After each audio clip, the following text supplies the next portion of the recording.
రెండవ రాజుల గ్రంథము 18వ అధ్యాయము 1వ వచనము నుండి 7వ వచనం వరకు మనం చూసుకున్నట్లయితే, అంటే హిజ్కియా రాజు గురించి మనం చదివినట్లయితే మరి 18వ అధ్యాయము 19వ అధ్యాయము 20 అధ్యాయాల వరకు కూడా హిజ్కియా రాజును మనం చూస్తాం. ఆయన యొక్క ప్రారంభము ఆయన యొక్క అంతము 20వ అధ్యాయంలోని ఉంటుందనేది గమనించండి. కాబట్టి హిజ్కియా రాజు గురించి కొన్ని పాయింట్స్ మీ ముందు నేను పెడతాను. ఎప్పుడైతే ఆ పాయింట్స్ బట్టి మన జీవితమును సరిచేసుకొని మన జీవితమును దిద్దుకుని మనము పాఠము నేర్చుకొని దాని ప్రకారం జీవించినట్లయితే హిజ్కియాని దేవుడు ఆశీర్వదించాడు, హిజ్కియాని దేవుడు వర్ధలింపజేశాడు. హిజ్కియాని దేవుడు ఆశీర్వదించినట్లే మిమ్మలను, మీ కుటుంబాలు, మీ బిడ్డలను కూడా దేవుడు దీవిస్తాడు, ఆశీర్వదిస్తాడు. కాబట్టి ఈ పాఠాలు అనేది మీరు నేర్చుకోవాల్సిందిగా మనం చేస్తున్నాను. మొట్టమొదటిగా మరి 18వ అధ్యాయము 3వ వచనంలో చక్కని మాట ఉంది. అతడు యెహోవా దృష్టికి పరిపూర్ణముగా మరి నీతిని అనుసరించాడు.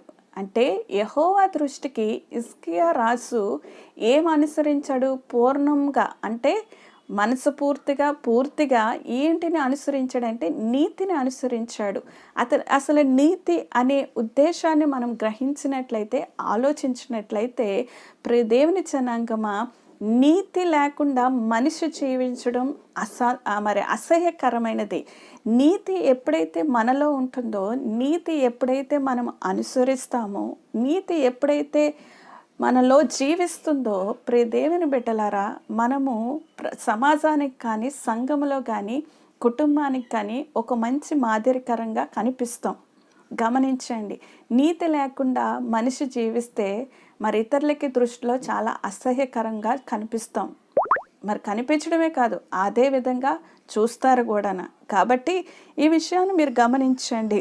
మరి హిజ్కియా రాజు అతను మరి 25 వయస్సులోనే ఆయన ఈ యొక్క రాజ్యార్కము లేకపోతే ఆ రాజసింహాసాన్ని ఆయన తీసుకున్నాడు. ఎప్పుడైతే ఆయన తీసుకున్నాడో అప్పటి నుండి కూడా ఆయన ఎన్ని సంవత్సరాలు గతిస్తున్నా, ఎన్ని సంవత్సరాలు ఉంటున్నా, ఆయన ఉన్న సంవత్సరాలన్నిట్లో కూడా యెహోవా దృష్టికి ఆయన నీతిని అనుసరించాడనే విషయాన్ని మీరు గమనించండి. అసలు ఏ నీతిని అనుసరించాడో ఏ నీతిని ఆయన అనుసరించాడో ఈరోజు మనం చూద్దాం. అయితే ఇశ్రాయేలు ప్రజల గురించి మనం ఆలోచించినట్లయితే, అంటే సంఖ్యాకాండంకి వెళ్దాము. సంఖ్యాకాండం కావచ్చు, నిర్గమాకాండం, అంటే అక్కడ నుండి ఇశ్రాయేలు ప్రజలైన వారు జనాంగం అనేది వచ్చారు. అక్కడ నుండి కూడా వారు పిలువబడ్డారు. అంటే మోషే నడిపించిన తర్వాత ఐగుప్తు దేశం నుండి మోషే తన యొక్క బాధ్యతను నెరవేర్చుకుంటూ వచ్చిన తర్వాత అరణ్యములో అనేకమైన అద్భుతాలు దేవుడు చేసుకుంటూ వచ్చాడు. వారు ఎప్పుడైతే ఐగుప్తు దేశంలో ఉంటుండగానే వీరు దేవుని యొక్క అద్భుతాలు ఇశ్రాయేలు ప్రజలు చూశారు. అంటే 10 తెగులు రావడం, దేవుడు వారిని విడిపించడం, తర్వాత ఐగుప్తు దేశం నుంచి వచ్చిన తర్వాత సముద్రం అనేది పాయలు చేయడం, ఇవన్నీ కూడా అద్భుతాలు వారు చూస్తూ ఉన్నారు.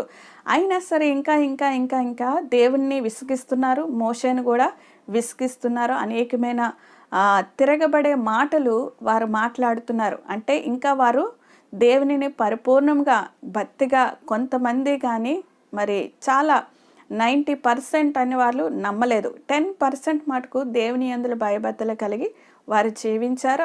వాళ్ళు మోషేని అనుసరించారు. ఈ విషయాన్ని మీరు గమనించండి.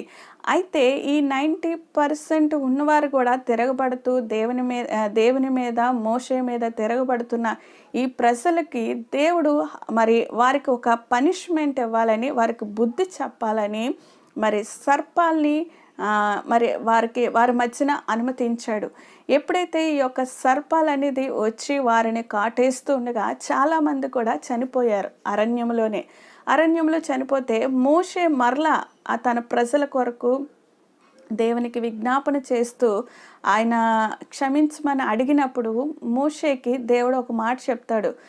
మరి ఇత్తడి సర్పాన్ని నువ్వు ఏర్పాటు చేయు, అది ఒక బండ మీద నిలబెట్టు, దాన్ని ఎవరైతే చూస్తారో వారు రక్షణలోనికి రావడమే కాదు కానీ స్వస్థత పొందుకొని వారు బ్రతుకుతారు అనే విషయాన్ని మోషేకి తెలియపరిచాడు. మోషే ఆ ఏర్పాటు అంతా కూడా చేసి మరి ఇత్తడి సర్పాన్ని ఆయన అక్కడ పెట్టినప్పుడు అరణ్యములో ఎవరైతే సర్ప కాటుకి గురైన వారు వచ్చి ఆ యొక్క ఇత్తడి సర్పాన్ని చూసినప్పుడు మరి వారు బ్రతికేవారు, ఆ మరణం నుండి వారు తప్పించుకునేవారు. అంటే దేవుడు ఆ యొక్క అవకాశం అని ఇచ్చాడు. అంటే వారికి పనిష్మెంట్ ఇస్తూ కూడా వారికి బుద్ధి చెప్తూ కూడా ఒక అవకాశం అనేది కూడా వారికి ఇచ్చారు. అయితే అది అప్పటికే మోషే చెప్పినప్పటికే.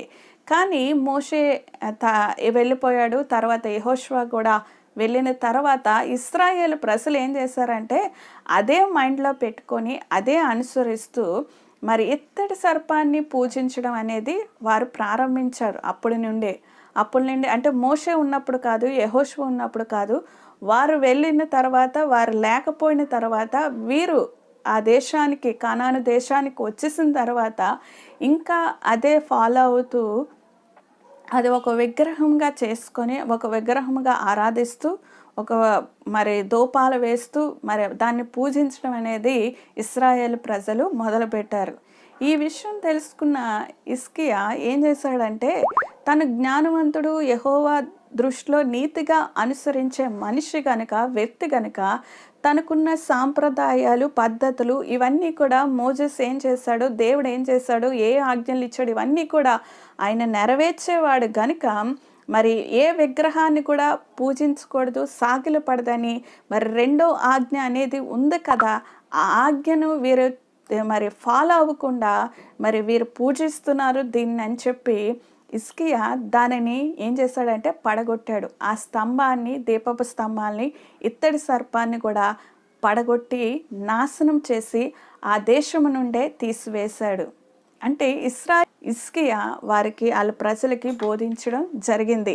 అయితే హిజ్కియా ద్వారా మనము నేర్చుకోవలసిన ఈ యొక్క విషయాన్ని జ్ఞాపకం చేసుకొని ఆలోచించినట్లయితే మనము నేటి దినాల్లో కూడా ఏదైతే విడిచిపెట్టి వచ్చామో, ఏదైతే కాదనుకొని అసత్యమని అనుకొని మనము దేవుణ్ణి నిజరక్షకుని మనం వెంబడిస్తూ వచ్చామో, యేసుని కలిగి ఉన్నామో, యేసుని నమ్ముకున్న తర్వాత కూడా అనేకమైన పాత పద్ధతులు అంటే మంచి రోజు చూడడం, ముహూర్తాలు చూసుకోవడం, ఈ గడియ ఆ గడియ అని చూసుకోవడం, తర్వాత ఏదైతే అసత్యమని నమ్మి వచ్చినవన్నీ కూడా అవన్నీ కూడా ఈ సత్యములో ఉంటుండి కూడా మనం ఇంకా కూడా ఫాలో అవుతున్న నేటి దినాల్లో చాలామంది క్రైస్తవులు, దేవుని ప్రజలు, లేకపోతే దేవుని ప్రజలుగా పిలువబడుతున్న వారు చాలామంది కూడా అనుసరిస్తున్నారు.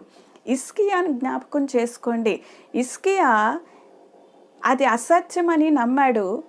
దీపపు స్తంభములు కావచ్చు, దేవత స్తంభములు కావచ్చు, ఈ యొక్క ఇత్తడి సర్పం కావచ్చు, ఏది విగ్రహం అని పూజిస్తున్నారో మరి ఆయన ఏం చేశాడంటే ఆలోచించి గ్రహించి ఈ ప్రజలను విడిపించి దేవుని వైపు మళ్ళిద్దామని చెప్పి ఆ యొక్క పాత పద్ధతులు, పాత సాంప్రదాయము, పాత యొక్క అనుసరణ, పాత యొక్క ప్రతి విధమైన మరి అవన్నీ కూడా తొలగించడానికి హిజ్కియా మంచి పాఠాన్ని నేటి దినాల్లో మన క్రైస్తవులకి చూపిస్తున్నాడు. కాబట్టి ఇది అనుసరించండి, గ్రహించండి. ఏంటంటే నీవు ఏ పద్ధతిలో అనుసరిస్తూ జీవిస్తున్నావు? ఇంకా మంచి రోజులు చూస్తున్నావా? ఇంకా ముహూర్తాలు చూసుకుంటున్నావా? నీ వివాహం కోసము, గృహప్రవేశాల కోసము, పుట్టినరోజుల కోసము మంచి గడియలు చూస్తున్నావా? నక్షత్రాలను చూస్తున్నావా? లేకపోతే గ్రహాలను అనుసరిస్తున్నావా? లేకపోతే ఏ విషయంలో మీరు దేవునికి వ్యతిరేకమైన సాష్టాంగపడి తెలుసు, కానీ ఇంకా దేవుడు మీకు అవకాశం ఇస్తూ, ఇంకా దేవుడు మిమ్మల్ని ప్రేమిస్తూ మీరు ఇంకా మారు మనసు పొందుతారేమో, మీరు ఇంకా రక్షణలోనికి వచ్చిన ఇంకా దేవుడు అవకాశం ఇస్తూనే ప్రేమిస్తూనే మిమ్మల్ని భరిస్తున్నాడు. ఆ విషయాన్ని మర్చిపోవద్దు. కాబట్టి నీవు ఏ పరిస్థితిలో ఉన్నావో, ఏ యొక్క సాంప్రదాయంలో జీవిస్తున్నావో, ఏ యొక్క పద్ధతుల్లో మీరు బ్రతుకుతున్నారో అది దయచేసి విడిచిపెట్టండి. మీ యొక్క దీపపు స్తంభములను, మీ యొక్క దేవత స్తంభములను, మీ యొక్క ఏదైతే సాంప్రదాయంగా అనుసరిస్తూ వస్తున్న ఆ యొక్క మూఢ నమ్మకాలన్నిటినీ కూడా విరగ్గొట్టండి, పారద్రోలండి, విడిచిపెట్టండి. మీరు యేసు రక్తములో కడగబడి ఉన్నవారు, యేసు రక్తము ముద్రింపబడిన వారైన జనాంగము. దయచేసి జ్ఞాపకం చేసుకోండి. కాబట్టి నేడు నీవు హిజ్కియా ద్వారా నేర్చుకోవాల్సిన విషయం ఏంటంటే, ఆయన నీతిని అనుసరించాడు. నీవు నీతిగా జీవించినట్లయితే మన ప్రభువు నీతిమంతులని మరి ఆయన లేఖనాలు సెలవిస్తున్నాయి. నీతిమంతులు విశ్వాసం మూలంగా జీవించును అనే మాటను మీరు జ్ఞాపకం చేసుకోలేదా?